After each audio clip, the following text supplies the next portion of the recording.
Bonjour Maxime Prévost. Bonjour. Alors, on le sait, le CDH a connu quelques coups difficiles lors de la pré-campagne. Qu'est-ce qui vous a le plus déçu dans cette séquence? Bon, il n'y a pas vraiment de choses qui m'ont déçu, il y a des choses qui m'ont attristé. D'abord, effectivement, le fait que des personnes pour lesquelles j'ai beaucoup d'estime aient été pris un peu dans la tourmente. Sur le plan humain, c'est jamais agréable, et sur le plan politique, on se dit que ce sont des séquences dont on se serait volontiers passé. Maintenant, vous savez, les difficultés que mon parti a connues durant la pré-campagne, certes, ça a pu alimenter les choux gras de la presse, mais il faut relativiser. C'est pas agréable, c'est contrariant, mais c'est pas quelque chose de grave. J'ai l'un de vos confrères journalistes qui me demandait, mais c'est grave ce qui se passe au CDH. Et je lui ai répondu avec beaucoup de sincérité, mais non. Ce qui est grave, c'est d'avoir un enfant gravement malade, c'est de perdre quelqu'un dans un accident de voiture, c'est d'être atteint d'une maladie incurable, c'est de ne pas pouvoir nouer les deux bouts pour pouvoir manger à midi pour sa famille. Ça, c'est grave. Et c'est le sens, d'ailleurs, de notre engagement politique et ce pourquoi on se mobilise. Pour le reste, il faut relativiser. Les accros de parcours, ma foi, ce n'est ce que j'ai vécu que le reflet de ce que beaucoup vivent aussi, mais hélas, en étant beaucoup plus directement touchés et impactés dans leur vie de tous les jours. D'accord. Mais avec le recul, quand vous avez écarté le PS donc en juin 2017 de la majorité wallonne, est-ce que c'était une bonne idée? Le CDH a quand même souvent cette image d'un parti au-dessus de la mêlée. Est-ce que ça, c'était pas un coup politique plutôt? Alors, je suis d'abord heureux que vous souligniez qu'on a généralement l'image d'un parti qui essaye de se mettre au-dessus des guéguerres partisanes à deux balles, franchement, qui saoulent tout le monde, nous y compris, bien souvent. On est conscient qu'on vit à l'ère, notamment des médias sociaux, avec la nécessité de faire le petit buzz, la petite phrase qui tue. Mais objectivement, jamais ça n'a fait avancer le schmilblick d'une quelconque manière. Aujourd'hui, les problèmes sont complexes. Il n'y a aucun problème qui peut être résolu juste à coup de yaka, faucon, il suffit de. Non, il faut pouvoir rassembler toute une série de contraintes, transcender un peu les clivages, arrêter d'opposer la gauche, la droite, les gens bien, les imbéciles, etc. Non, travaillons ensemble pour pouvoir solutionner les choses. Est-ce que la décision qui a été prise en 2017 avec le recul était une bonne décision ou pas? Certains vous diront que si on ne l'avait pas prise... Votre prédécesseur, rappelons-le quand même. Oui, c'est Benoît Lutgen qui a donné l'impulsion, mais qui a été soutenu par l'ensemble du bureau politique. Si on n'avait pas pris ces décisions, peut-être que d'aucuns nous auraient fait le reproche de continuer sans concession, de nous accoquiner pour le goût du pouvoir, avec un parti socialiste qui à l'époque était empêtré dans bien des affaires, avec un sursaut démocratique pour la bonne gouvernance qui était attendu et que la population exprimait. Alors voilà, après, on a pu faire aussi de bonnes choses avec. Je n'ai jamais renié la qualité du travail que j'ai pu mener, notamment aux côtés de Paul Magnette, mais je crois que la Wallonie avait aussi besoin de changer un petit peu son logiciel, d'être dans une démarche un peu plus libératrice de l'activité. On a beaucoup travaillé avec nos partenaires gouvernementaux actuels en région wallonne comme à Bruxelles au demeurant. Donc je crois que l'essentiel, c'est pas de savoir si un parti politique a fait ou pas un bon coup, un bon calcul, c'est de savoir surtout qu'est-ce qui a été posé comme acte, quels sont les projets qui ont pu être concrétisés. Revenons au fédéral. Tout le monde nous promet un nouveau record de 541 jours sans gouvernement. Quel rôle le CDH peut jouer là-dedans pour désamorcer cette crise annoncée? Mais alors j'ai encore la naïveté d'espérer qu'on ne va pas perdre 500 jours en palabres. Je pense que les gens, là aussi, ils en ont soupé de ces négociations sans fin. Finalement, le seul gagnant de négociations qui durent, c'est la NVA, parce qu'on apporte par l'absurde la démonstration qu'on n'est plus capable de s'entendre et donc que ce pays, finalement, est en hypothèque.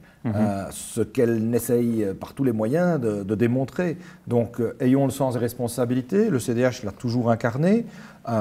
Nous sommes, parce qu'on est un parti politique, désireux de pouvoir peser sur le cours des choses. Mais c'est quoi votre coalition idéale alors? Avec notre projet que nous souhaitons concrétiser, avec les partenaires qui le permettront le mieux possible, on n'a pas envie d'être dans la guéguerre stérile qui fait gagner personne. Ni les hommes et les femmes politiques qui finalement continuent alors d'être pointés du doigt par la population comme étant la source de tous les maux, ni les citoyens qui finalement font les frais, que ce soit les entreprises ou que ce soit la jeunesse, de ces non-décisions qui tardent à venir. Qui pour vous a la stature d'un Premier ministre? Chez vous, CDH, ou ailleurs peut-être dans les autres partis? Bon, écoutez, il faut d'abord rester humble et modeste. On n'a pas vocation à revendiquer dans le rapport de force actuel l'exercice de la fonction de Premier ministre. Après, vous savez, il y a des gens de grande qualité et des gens avec lesquels on aurait moins envie de travailler dans la plupart des partis politiques. Je crois que l'enjeu n'est pas de faire une course à l'échalote derrière une personne. Est-ce que Pierre, Paul, Jacques, Charles, Tartampion seraient plus à même d'être demain encore le Premier ministre dont ce pays a besoin? C'est surtout de savoir avec quelle coalition, pour faire quel projet, essayer de faire en sorte que demain, il y ait beaucoup plus de justice fiscale. Aujourd'hui, on a une fiscalité qui est complètement dépassée, qui repose sur un modèle de l'après-guerre, de l'ère post-industrielle. On n'a pas du tout intégré la révolution numérique, on n'a pas du tout intégré la révolution environnementale. Tout ça sont des éléments clés que la jeunesse aujourd'hui réclame pour avoir une justice qui soit une fiscalité, pardon, qui soit beaucoup plus juste. Une justice, puisque j'en parlais, qui soit enfin efficace, qui prenne plus des plombes et qui coûte à chaque fois super cher pour pouvoir être rendue. Que les gens posent des actes qui soient conformes à la nécessité de bien habiter la terre, plutôt que de pratiquer simplement avec la variable d'ajustement qu'est l'être humain, une politique de course à l'échalote derrière le profit. Mais il faut pour ça rentrer donc dans un gouvernement avec une coalition. Vous, le CDH, sous votre présidence, on dit que vous voulez recentrer peut-être un peu le CDH qui était parti un peu plus à gauche peut-être. Vous pouvez me confirmer ou infirmer. Mais donc ça veut dire que vous ne fermez pas la porte à la NVA. Alors j'ai aucune envie, que ce soit bien clair, de travailler avec la NVA. Aucune. Je ne crois pas d'ailleurs qu'il puisse y avoir un seul parti francophone qui spontanément ait l'envie de bosser avec eux.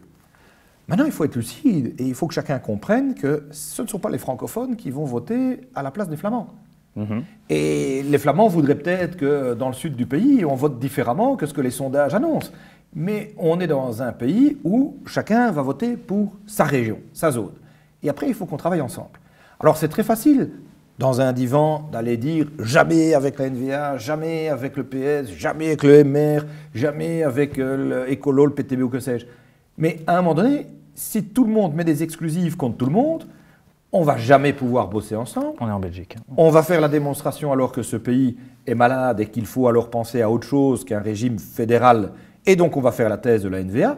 Donc le meilleur moyen finalement d'éviter que la NVA soit incontournable, c'est d'arrêter de toujours tout penser, tout faire en fonction d'elle. La NVA, elle est tout à fait contournable. Il faut que les autres partis flamands en aient également l'envie, l'émancipation. Et on sent d'ailleurs dans les discours que ça change. Enfin, ils ne sont plus terrorisés par l'impact électoral potentiel de la NVA. Ben, travaillons avec les Flamands, tendons la main vers celles et ceux qui ont envie de pouvoir travailler avec respect. D'accord. Même si on se dirige quand même, enfin, voilà, selon les sondages, mais bref, le CDH, sans être, enfin, vous avez recentré, pardon, dans le parti. Certains se posent la question de la raison d'être de CDH. Qu'est-ce qui fait que le CDH est CDH sans être à gauche, sans être à droite? Alors, très clairement, aujourd'hui, les gens utilisent de plus en plus le vocabulaire gauche-droite pour pourtant décrire des réalités qui n'ont plus de sens. Vous savez, une bonne idée, elle n'a pas de couleur politique. Et nous sommes convaincus que si on veut faire en sorte que la société procure un plus à tout le monde, et pas seulement à quelques-uns, pas aux plus riches, pas exclusivement en se préoccupant de ceux qui ont plus de difficultés, en oubliant aussi que la machine économique doit être alimentée par des jeunes qui créent, qui osent, qui entreprennent, mais il faut simplement qu'on ait un discours de vérité, celui de dire on a besoin des deux jambes pour marcher. Et il y a parfois de très bonnes idées qui pourraient être teintées de gauche ou teintées de droite, peu importe. Moi, je ne suis pas pour la gauche ou pour la droite, je suis pour le bon sens. Je suis pour les gens.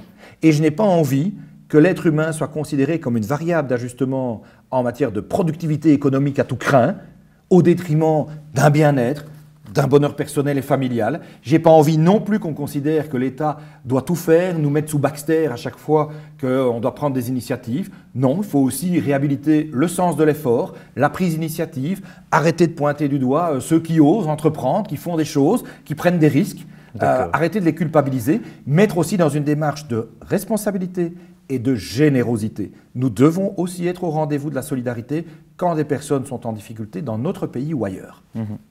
Vous reconnaissez quand même la baisse du chômage, une réussite du gouvernement fédéral aussi.